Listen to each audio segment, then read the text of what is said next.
Well, hello. I am Jesse, a fantasy-loving guy. And I'm Christy. I've always been an avid reader, but never adequately appreciated the fantasy genre before Jesse opened my eyes. Welcome to Cloudy Book Reviews, a podcast where we read some really great fantasy books and share our views.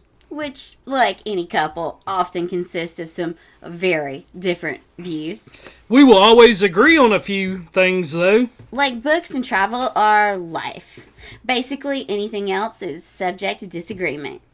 In this episode, we will talk about Three Dark Crowns. It is the first in a series composed of 4 books and a prequel written by Kendare Blake. We will provide an in-depth discussion that contains all kinds of spoilers. We will read 2 or 3 chapters and then explain what's going on, our thoughts at least.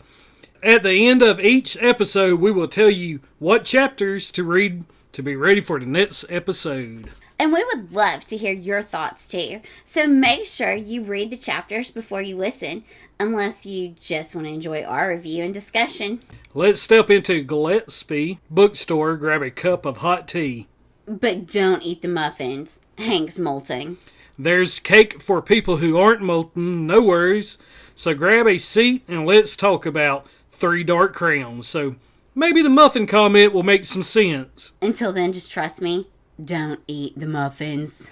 Right. So, back to like the important stuff.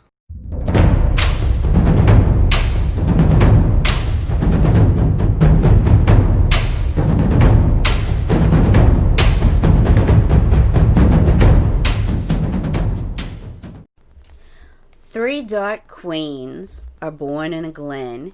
Sweet little triplets will never be friends. 3 dark sisters, all fair to be seen, 2 to devour, and 1 to be queen. And that, my friends, is chapter 1 according to Audible. But reading the book, it doesn't have chapters listed, and we'll just call that an intro. Alright, so our author for this selection is Kendare Blake. Now, she actually has quite a few books to her name. I'm not very familiar with her, but I think that might be because I'm more of a fantasy newbie than anything. She is 39, and even though she's an American citizen, she was born in Seoul, South Korea. Interesting fact that I find super cute, she doesn't speak any Korean. She was adopted as a baby and grew up in the United States, where she was educated, and she got her master's in creative writing, and now she's a pretty amazing writer. I've been impressed. So we start out on December 21st, which is the birthday for the 3 queens. They are now 16 years old. So wait, who are the 3 queens? Catherine, Arsenal, and Mirabella. So we start out with Queen Katerine. She is on a wooden block surrounded by Genevieve and Natalia, who are sisters of the ruling house of the Poisoners. Dun dun dun dun. Poisoners is one of the queen houses, if you will. And Genevieve is going over how small and sickly Katerine is, and the author really want you to sink in how frail this young girl is. The Poisoner Queen has been ruling for over 100 years. They are the house, and they believe that if one more queen is of a poisoner, it'll be a dynasty, and maybe they'll just start drowning the other kids. So, but where are we even at? I don't know where. Well, we're at... So, before we start talking about all 3 queens, let's just give us a little setting. So, we're on an island. It's called Finburn Island. And there are 3 triplets born to every queen. Once the triplets are born, the queen and her king consort leave the island, and these 3 young queens are raised by islanders until they are old enough for their ascension year, which we'll cover in a bit. So does the queen keep the kids for any length of time? From what I gathered, because it says that as soon as she's recovered from childbirth, that she and the king consort leave. So they have like a nanny that's with all three girls, and until they turn 6, they're raised together. All right, a good piece of information. And within Finburn Island, there are obviously different points of interest. And where we first meet Cat, Queen Caterine, which interestingly enough is spelled just like Catherine, but is pronounced phonetically Caterine. We're in Indra Down, which is the capital city. Alright, so we'll call her Cat for Caterine. She is there on this wooden block with Genevieve and Natalia. Natalia is the head of the ruling household of the queens, like the strongest household. And they are sisters, but Natalia cracks the whip. She is the one clearly in charge. They are preparing Cat for the Gave Noir. Is that about how you say it? Yeah, and again, interesting. Noir is, of course, French for black, and black again and again comes up as a really important theme throughout the whole book. So I think that was a cool detail that she threw in. But the Gave Noir is also known as the Poisoner's Feast. Genevieve and Natalia have pretty much been torturing this little girl, poisoning her, and physically abusing her. And what we really clearly see at the beginning of Genevieve is pretty hateful. She's a biatch. And Natalia kind of keeps her in check a little. And but it's not like she's the fairy godmother at all. So Natalia dismisses Genevieve from the room, and after a little bickering over it, she clearly knows who's in charge and leaves. So basically, what they're getting her ready for is her birthday party. She's going to go in this ballroom with all the poisoners, and they're going to have this big poison feast. Because the Gave Noir is actually not specifically her birthday. It's a little, tete-a-tete that they do at all of the important festivals or holidays. Kind of like a poisoner tradition. Hey, tradition can be a good thing. During this party, they talk about when the spring comes, so does the year of the Ascension and Beltane. What is the Ascension and Beltane? Well, Beltane I thought was really interesting because I'd heard it previously when we read The Wheel of Time? Yes, and I thought that it was something that had been made up for the Wheel of Time. And then I heard it in this book, and I was like, wait a second, is this real? And it is, folks. Beltane is actually a pagan holiday. It is celebrated in many cultures, right around the beginning of summer. So usually around May 1st, but that's not like a specific set in stone date like Christmas or anything. But it is to honor the goddess or nature, basically. So pretty much in this book, it's more of like a festival, and they show off their powers, each one celebrated in their own different kind of way. Right, like their gifts, which you noted houses earlier, but basically there are different types of gifts that people on the island are born with, and often it doesn't appear at birth. Your gift comes later in life, but as we will see for the queens, if it comes later in life, that can also be a curse. So the Ascension basically is a 1-year period. They have to pretty much go Hunger Games and try to kill off the other ones so they are the ruling queen. But not Hunger Games as in like everybody's involved, like just the 3 queens are involved. So Cat is mingling around, and one lady asks her, are your sister's celebrations as glorious as this? And Cat responds, the naturalists will be roasting fish on sticks and Mirabella. She kind of gets stuck on what to say, and she hears a male voice interjects. It's splashing around barefoot in rain puddles. I love that line. I think That was an awesome line. And Kat turns around to the new voice and is a handsome lad. He proceeds to ask her to dance. He is Peter Renard and nephew to Natalia. And one very important fact is he has a Death Stalker, which is a poisonous scorpion pinned to his lapel. But come on, I mean, at this party, that's really not that unusual. I mean, Kat has a little coral venomous snake wrapped around her wrist, and Natalia's walking around with a black mamba around as a wrap.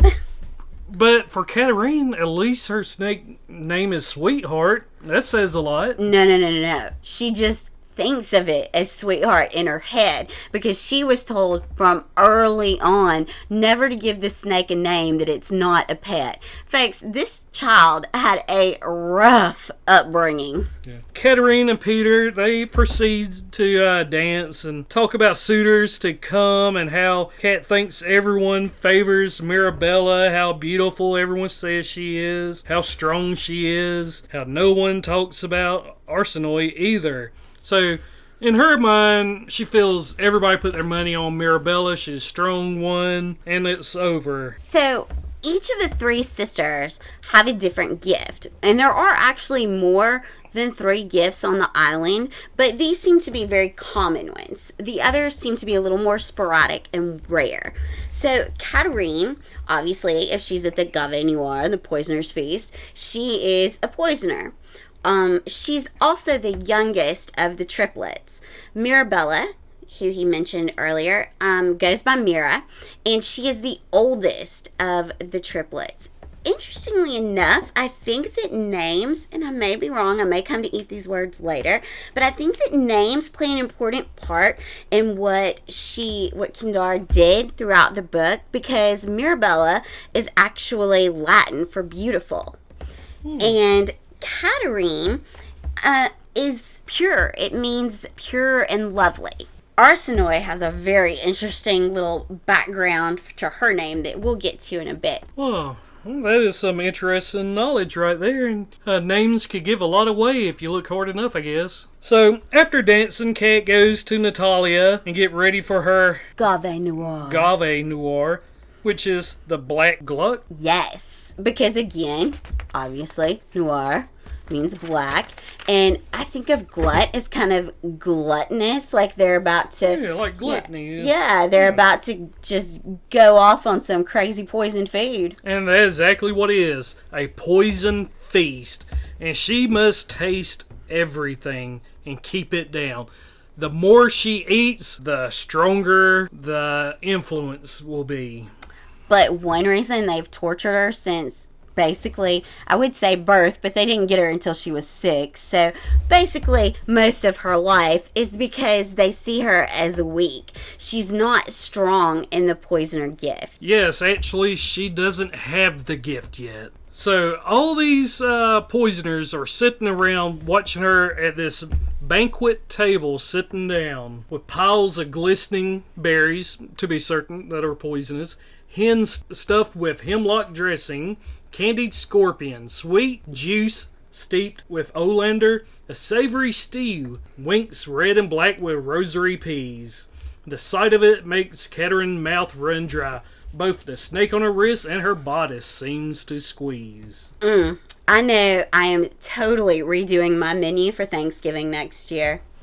Oh, they made it sound a little tasty. Yum. So she is very well written. She's going from one to another, ripping the breast off of the hen because the furthest away from the poison. But the stew, the rosary peas, are supposed to be like so poisonous. It was just too strong for her. And a thing that I thought was really interesting, and I don't know if this will ever be addressed or even if it's just maybe a tiny little thing that I shouldn't be henpicking on, but I thought it was interesting that the Aaron family, which Natalia and Genevieve belong to, are very powerful. They're very, would you call them bougie? Oh, I think of them more like a bougie goth. Right. So they're very big on manners and everything. But Cat isn't supposed to use a fork and a knife when she eats this stuff. She's supposed to like tear it with her fingers, and she's supposed to let the wine spill down the shirt or like onto her bodice. And I guess it like that animal instinct, just going all in. I don't know. I mean, you watch somebody cut up little bitty pieces with a knife and fork. It's not compared really to like much grip of and throwing it in. There's a sense of power in it. Gotcha. That makes sense. So she took in all the poison. She did very, very well. But she's starting to feel sick. She actually starts to beg, saying she gotta go. And then it make it. She spews all over the place and everything goes black. And that concludes chapter 2. And chapter 3, here we come. We start out with the title Wolfspring. We are introduced to a big cat named Camden. While it is toying with a little field mouse, having a little fun, Camden is Jules' familiar. What exactly is a familiar? Well, a familiar is a naturalist guardian. They have like a psychic link with their naturalist and have the same feelings and emotions that... Alright, so we are being introduced to naturalist Jules, and Camden is her familiar, which is a big mountain cat. Which is super unusual. The most common naturalist familiars are birds and dogs. Queen Arsinoe is wearing all black, as all the queen do, in a little field trying to make a rose bloom, while Jules is coaching her own, and we're starting to see a little bit of a pattern here. In chapter 2, we were introduced to Katerine. She doesn't have her power yet. Now we're seeing struggles with Arsinoe. Jules is like her adopted sister, and she's trying to coach her own. She is actually super strong. The strongest in 60 years. So we know Queen Katerine is supposed to be able to ingest poison. Arsinoe should be able to make plants bloom and have a familiar too. She has 2 things. And actually, I think depending on your strength, you are able to somewhat, I don't know if you'd really say communicate with animals besides your familiar, but at the birthday feast, because it's also Arsinoe's birthday, the main dish was fish that Jules had called from the ocean just that morning. So Arsinoe should be able to bloom whole bushes and ripen whole fields, the author notes. But her gift has not come yet. And we kind of got a sense that everybody gave up on Arsinoe except for Jules. She's that rock for her. But even she doesn't seem to have a lot of hope that Arsinoe is going to persevere through her ascension year. Well, Arsinoe talks Jules into trying to help her with the rose. She's unable to get it to bloom, and Jules looks at it and it's like just energy to her, kind of like a Matrix type thing I picture in my head. And just like that, it blooms, and Arsinoe kind of jokes around about, I think I pretty much did the middle flowers, but Jules knew she pretty much did it all. So we see Arsinoe has that little joking mentality, don't take everything too seriously, which I kind of like that in a character. And Arsinoe definitely seems to have had a much better upbringing than Kat. We see she has a really close relationship with Jules. There was no one with the same sort of characterization as Jules in Kat's life. So we're already seeing some differences between the 2 sisters. And while Jules, like, pondering on how she pretty much made it bloom by herself, Camden gets smacked in the face with a snowball. Then Jules get a snowball, catch her in the shoulder. And the thing about having a, what's the word? Familiar, they can feed off of each other. And that's what happened. Camden took a couple of swipes at Arsinoe. Jules kind of like get everything under control, but Camden never connected with her, so everything was A-okay. After that little spat, they start making their way to the docks. They pass by a guy with a gull for a familiar, and Arsinoe just knows she does not want one of those for a familiar. And as they walk in, they notice a couple little kids sitting in the alley picking up rocks about to throw, but not too many people want to try Jules and Camden, but problematic Polly is said to have done a bad deed for every freckle on her, and it sounds like she's pretty covered. Well, she ended up throwing the rock and bouncing off Jules' hand, connected with Arsinoe head, and Arsinoe had to reel her in because she really wanted to see Camden teach her a lesson, at least tear up her little red hat. But while they're bickering, in comes Luke, owner and operator of Gillespie's bookstore. calls them in for a spot of tea, eh? And Luke is a character I really like. What is his familiar? He has a rooster named Hank. A black and green rooster. So, while you're in his shop, you do not want to eat just any muffin. What? I love muffins. Well, I mean, like they ask, are those shiny black bits legs and shells? Beetle muffins, what they are, to help Hank grow new feathers. And besides giving us a little nausea, this also is used as a point to demonstrate just how much that Arsinoe really wants her familiar to come, because she makes the statement that at this point she'd be willing to accept a beetle from one of Hank's muffins. That would not be a good familiar. I could think of 1,000 things I would want above a beetle. So, later on in the chapter, we make our way to Arsinoe birthday celebration, which is held in the town square and tents flowing with whiskey. Okay, now, before we start talking about her birthday, we're going to take a little sidetrack on what her name means, right? You have at it. Because I'm totally thinking that the names play an important role in this. So, Arsinoe is Greek for woman with an uplifted mind. Now, obviously, we don't know enough about Arsinoe yet to know if she has an uplifted mind, but interesting little historical thing that I thought worked really well. How many of you guys have heard of, you ready for it? Cleopatra? Heard of her? Yes, I have. Pretty famous chick, right? But Arsinoe doesn't ring a bell, right? Nah, is there another famous Egyptian? It was Cleopatra's younger sister. Yeah, so she actually had a turn at ruling as well. Cleopatra, of course, got the throne back from Arsinoe, and guess what Arsinoe's fate was? What would that be? Death by a sister? Yep. Ooh, not looking good for Arsinoe. Little bit of a premonition there, maybe? You called it. We'll note it. All right, so we're in these black and white tents set up for her birthday celebration. We got whiskey. Well, her adopted family is a little perturbed. The Black Council sent one person there for it, and guess what? Renata don't even got a gift. No gift. You think they had a little jab at her? Savage. And they're also a little pissed.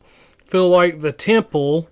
So you got the queen, you got the council that rules, then you got the temple that's supposed to like be there to help heal sick kids and religious views, I'm pretty sure, at this point, and Spiritual guidance. Whatnot. well, it seemed like they're a little chummy with Mirabella. So they're hanging around this party, and really not Arsinoe thing. She want to like get out of there. Well, they're starting to leave, then. Well, one thing that is her thing is desserts.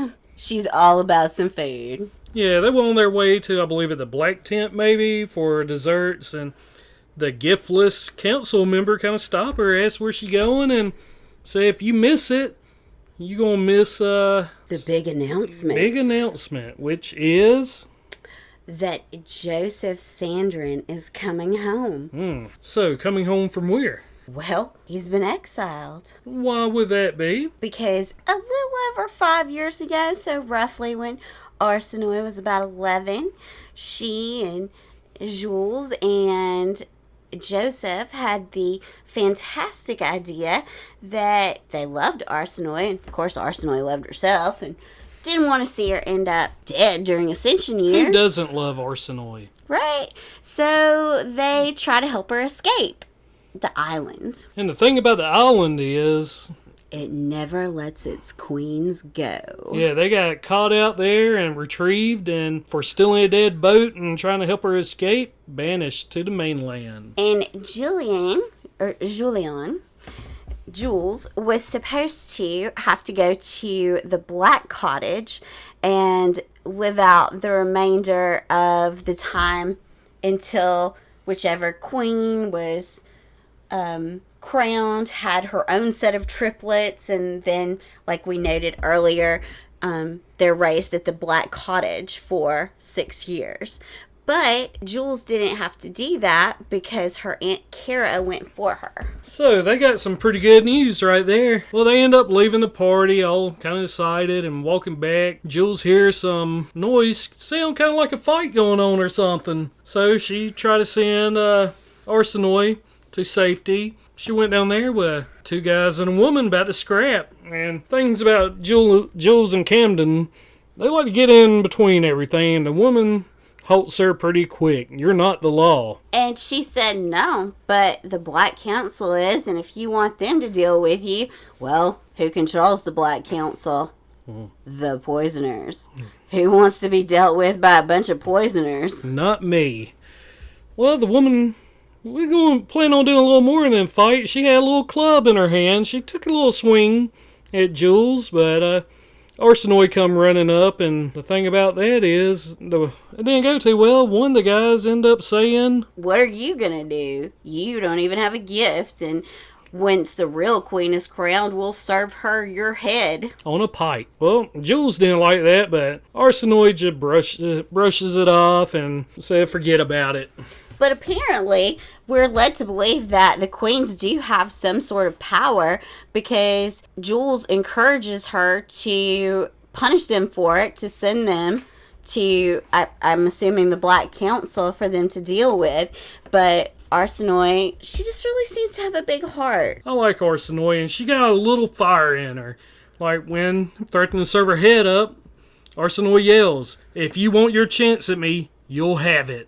They all will after Beltane is over. And that is how we end Chapter 3, which I really enjoy this chapter. And so far, I'm an Arsinoe fan. We haven't been introduced to Mirabella yet, but I mean, I feel bad for Katarine being tortured and all, but Yeah, definitely some sympathy props to her. Arsinoe has a little spunk. And she seems very down to earth, too. Maybe it's like being a naturalist. Good point. All right. Well, that will wrap up this podcast. And this week we'll go through chapters 4, 5, and 6. So if you would like, read, catch up with us, and let's talk about it. See you then.